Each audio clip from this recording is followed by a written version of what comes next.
ಸರ್ವರಿಗೂ ಸೂರು ಸಿಗಬೇಕು ಅನ್ನೋದು ರಾಜೀವ್ ಗಾಂಧಿ ವಸತಿ ಯೋಜನೆಯ ಉದ್ದೇಶ.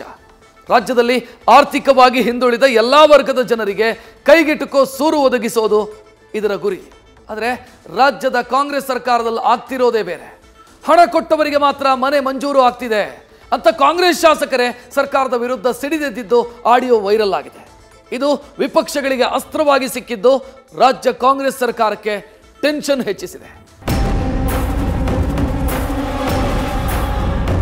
राजीव गांधी हाउसिंग कॉर्पोरेशन में जो लोग जाके पैसा देते हैं उनको घर मिला है. राजीव गांधी हाउसिंग कॉर्पोरेशन ये हो रहा है क्या? धंधा हो रहा है क्या? धंधा हो रहा है क्या? धंधा हो रहा है क्या? चेक करते. मैं मुंह खोले तो सरकार हिलेगा, सरकार हिलेगा, सरकार हिलेगा. ಕೇಳಿದ್ರಲ್ಲ ಆಡಿಯೋವನ್ನ. ಇದು ಜನರು ಅಥವಾ ವಿರೋಧ ಪಕ್ಷದವರು ಹೇಳ್ತಾ ಇರೋದಲ್ಲ, ಕಾಂಗ್ರೆಸ್ ಪಕ್ಷದ ಶಾಸಕರೇ ಹೇಳ್ತಾ ಇರೋದು. ಗ್ಯಾರಂಟಿ ಹೆಸರಿನಲ್ಲಿ ಅಧಿಕಾರಕ್ಕೆ ಬಂದ ಕಾಂಗ್ರೆಸ್ ಸರ್ಕಾರದ ಮತ್ತೊಂದು ಗೋಲ್ಮಾಲ್ ಜಗಜ್ಜಾಹೀರಾಗಿದ್ದು ರಾಜ್ಯ ರಾಜಕೀಯದಲ್ಲಿ ಬಿರುಗಾಳಿಯನ್ನೇ ಎಬ್ಬಿಸಿದೆ.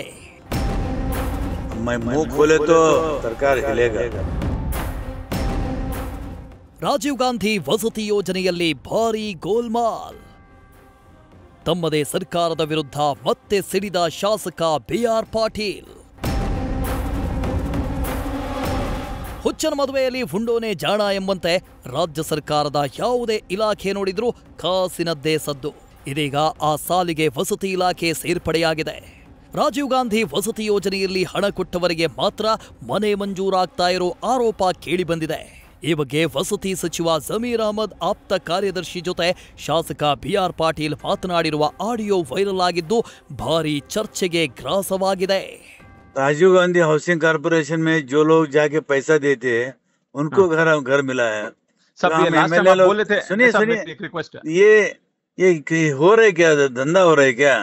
भाई मैं अपने सरकार को ऊपर मैं इल्जाम कैसे लगाता हूँ? मैं जो तजुर्बा आया है, जो पैसा दिए उसको घर मिला है. नहीं सर, ऐसा हो ही नहीं सकता सर, क्योंकि घर ही नहीं है तो देंगे कहाँ से सर? अब कितने घर दिए? अब सर हम लोगों को लास्ट ईयर में जो सर कुछ 10 या 12,000 घर जब लास्ट टाइम दिए थे सर, जो एमएलए से मिनिस्टर साहब ने जो रिक्वेस्ट किया, this is 2 years back when the new government came into power sir. ಇನ್ನು ಕಾಂಗ್ರೆಸ್ ಸರ್ಕಾರದಲ್ಲಿ ಲಂಚಾವತಾರ ತಾಂಡವ ಆಡ್ತಾ ಇದೆ ಅನ್ನೋದಕ್ಕೆ ಶಾಸಕ ಬಿಆರ್ ಪಾಟೀಲ್ ಆಡಿಯೋನೇ ಸಾಕ್ಷಿ ಅಂದ್ರೂ ತಪ್ಪಾಗೋದಿಲ್ಲ. ಯಾಕಂದ್ರೆ ನಾನು ಬಾಯಿ ತೆಗೆದ್ರೆ ಸರ್ಕಾರವೇ ಅಲ್ಲಾಡ್ ಹೋಗುತ್ತೆ ಅಂತ ಬಿಆರ್ ಪಾಟೀಲ್ ಆಕ್ರೋಶ ಹೊರಹಾಕಿದ್ದು ಕಾಂಗ್ರೆಸ್ನಲ್ಲಿ ತಲ್ಲಣವನ್ನೇ ಸೃಷ್ಟಿಸಿದೆ. ಮುನ್ನಳ್ಳಿ 200 ಮಕಾನ್. ಮುನ್ನಳ್ಳಿ दरगाह शिरूर 100 मकान. दरगाह शिरूर 100 मकान. Okay. Gangapur B R Ambedkar 200 मकान. Okay sir. Kavalga B R Ambedkar कितने सर? कवलगा में 200. माडाल में ये 100. फिर 100. Okay sir. टोटल जो है 950 हाउसेस. हाँ ये सर मैं आपको अभी हाफ एन आवर में ये पैसा दे के लाए. मैं अभी चेक करके बोलता हूँ सर. आप चेक करते. मैं मुंह खोले तो सरकार हिलेगा.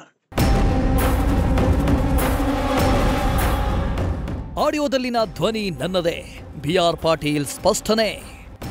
मैं मुंह खोले तो सरकार हिलेगा.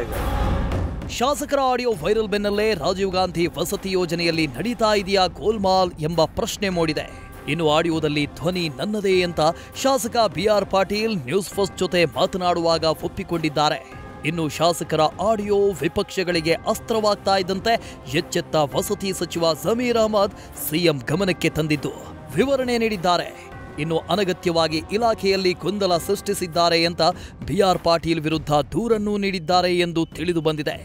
ಯೋಜನಾ ಆಯೋಗದ ಉಪಾಧ್ಯಕ್ಷರಾಗಿರುವ ಬಿಆರ್ ಪಾಟೀಲ್ ಕೂಡ ಆಡಿಯೋ ಬಗ್ಗೆ ಸಿಎಂ ಗಮನಕ್ಕೆ ತರಲು ಅವರ ಭೇಟಿಗೆ ಮುಂದಾಗಿದ್ದಾರೆ.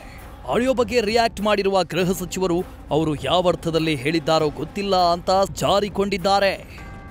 ಪಾಟೀಲ್ರು ಯಾವ ಅರ್ಥದಲ್ಲಿ ಹೇಳಿದಾರೋ ಗೊತ್ತಿಲ್ಲ, ಅಥವಾ ಎಲ್ಲಿ ನಡೀತಾ ಇದೆ, ಯಾರು ಲಂಚ ಕೇಳಿದ್ದಾರೆ ಅದನ್ನು ಸ್ಪಷ್ಟವಾಗಿ ಅವರು ಮಾಧ್ಯಮದಲ್ಲಿ ಏನು ಹೇಳಿಲ್ಲ. ವೈಯಕ್ತಿಕವಾಗಿ ಅವರೇನಾದರೂ ಕೂಡ ಮಾತಾಡಿದರೆ ಅಥವಾ ಸಚಿವರಿಗೆ ತಿಳಿಸಿದರೆ ಒಳ್ಳೆಯದು. ಆ ಸಚಿವರು ನಮ್ಮ ಜಮೀರ್ ಅಹಮದ್ ಅವರಿದ್ದಾರೆ. ಇನ್ನು ರಾಜ್ಯ ರಾಜಕೀಯದಲ್ಲಿ ಸಂಚಲನ ಸೃಷ್ಟಿಸಿರುವ ವಸತಿ ಇಲಾಖೆಯಲ್ಲಿ ಭ್ರಷ್ಟಾಚಾರ ಕುರಿತ ಆಡಿಯೋ ವಿಪಕ್ಷಗಳ ಕೈಗೆ ಸರ್ಕಾರ ವಿರುದ್ಧ ಅಸ್ತ್ರವಾಗಿ ಸಿಕ್ಕಿದೆ. BR ಪಾಟೀಲ್ ಹೇಳಿರೋದು 100ಕ್ಕೆ 100 ಸತ್ಯ. ಈ ಮೂಲಕ ಸರ್ಕಾರದಲ್ಲಿ ದುಡ್ಡು ಕೊಡದೆ ಕೆಲಸ ಆಗಲ್ಲ ಅನ್ನೋದು ಸಾಬೀತಾಗಿದೆ ಅಂತ BSY ಗುಡುಗಿದ್ದಾರೆ. ಇನ್ನು ಕೇಂದ್ರ ಸಚಿವ HD ಕುಮಾರಸ್ವಾಮಿ ಸರ್ಕಾರದ ಭ್ರಷ್ಟಾಚಾರದ ಬಗ್ಗೆ ಎಲ್ಲಾ ಮಂತ್ರಿಗಳಿಗೂ ಗೊತ್ತಿದೆ ಅಂತ ಕಾಲೆಳೆದಿದ್ದಾರೆ. ಇನ್ನು ವಿಜಯೇಂದ್ರ ಇದು 100% ಭ್ರಷ್ಟಾಚಾರದ ಸರ್ಕಾರ ಅಂತ ತಿರುಗೇಟು ನೀಡಿದ್ದಾರೆ. BR ಪಾಟೀಲ್ ಹೇಳುವಂತದ್ದು 100ಕ್ಕೆ 100 ಸತ್ಯ. ನಾನು ಅದನ್ನೇ ನಿಮ್ಗೆ ಹೇಳಿದ್ದು, ಹಣ ಕೊಡದೆ ದುಡ್ಡು ಕೊಡದೆ ಯಾವುದೇ ಕೆಲಸ ಆಗೋದಿಲ್ಲ ಅನ್ನುವಂಥದ್ದು ಸಾಬೀತಾಗಿದೆ. ಬಡವರ ಮನೆ ಬೇಕು ಅಂದ್ರೂ ಸಹ ದುಡ್ಡು ಕೊಟ್ಟೆ ಮನೆ ತಗೊಳ್ಳುವಂತ ದುಸ್ಥಿತಿ ಬಂದಿದೆ. ನಾನು ಹೇಳ್ತಾ ಇಲ್ಲ, ಎಲ್ಲ ರೀತಿಯಲ್ಲೂ ಪರ್ಸೆಂಟೇಜ್ ಎಲ್ಲ ಇಲಾಖೆಯಲ್ಲೂ ನಡೆಯುತ್ತೆ. ಈಗ ಕೃಷ್ಣ ಬೈರೇಗೌಡರು ಇವತ್ತೇನು ಹೇಳೋರೆ, ಕೃಷ್ಣ ಬೈರೇಗೌಡರು ರೇಟನ್ನು ಫಿಕ್ಸ್ ಮಾಡಿದಿರಿ ಅಂತ ಕೇಳ್ತಾರೆ. ಅವರಿಗೆ ಗೊತ್ತಿದೆ, ಮಂತ್ರಿಗಳಿಗೆ, ಆ ಇಲಾಖೆ ಮಂತ್ರಿಗಳಿಗೆ, ಆ ಮಂತ್ರಿಗಳ ಇಲಾಖೆಗಳ ಕೆಲಸ ಹೇಗೆ ನಡೀತೀನಿ ಅನ್ನೋದು ಅವರಿಗೆ ಗೊತ್ತಿದೆ. ಇವತ್ತು ಭ್ರಷ್ಟಾಚಾರ ಮುಗಿಲು ಮುಟ್ಟಿರ್ತಕ್ಕಂಥದ್ದು. ಭಾರತೀಯ ಜನತಾ ಪಾರ್ಟಿ ಮೇಲೆ 40% ಭ್ರಷ್ಟಾಚಾರ ಆರೋಪ ಮಾಡ್ತಾ ಇದ್ರು. ಆದರೆ ನೀವು ಜನಸಾಮಾನ್ಯರು ಕೇಳಿ, ಉದ್ಯಮಿಗಳನ್ನ ಕೇಳಿ, ಯಾರನ್ನೇ ಕೇಳಿ, ಇವತ್ತು ಇದು 100% ಭ್ರಷ್ಟಾಚಾರದ ಸರ್ಕಾರ ಅಂತೇಳಿ ಜನಸಾಮಾನ್ಯರು ಮಾತನಾಡ್ತಾ ಇದ್ದಾರೆ. ಯಾವುದೇ ಇಲಾಖೆಗೆ ಹೋದ್ರೂ ಸಹ ಲಂಚ ಇಲ್ದೇನೆ ಇವತ್ತು ಯಾವುದೇ ಕೆಲಸ ಕಾರ್ಯಗಳು ಇವತ್ತು ಆಗ್ತಾ ಇಲ್ಲ.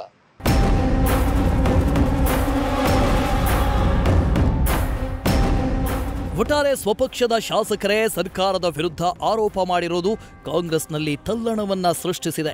ಇನ್ನು ವಿಪಕ್ಷಗಳು ಇದನ್ನೇ ಅಸ್ತ್ರ ಮಾಡಿಕೊಂಡು ಸರ್ಕಾರವನ್ನ ತರಾಟೆಗೆ ತೆಗೆದುಕೊಂಡಿವೆ.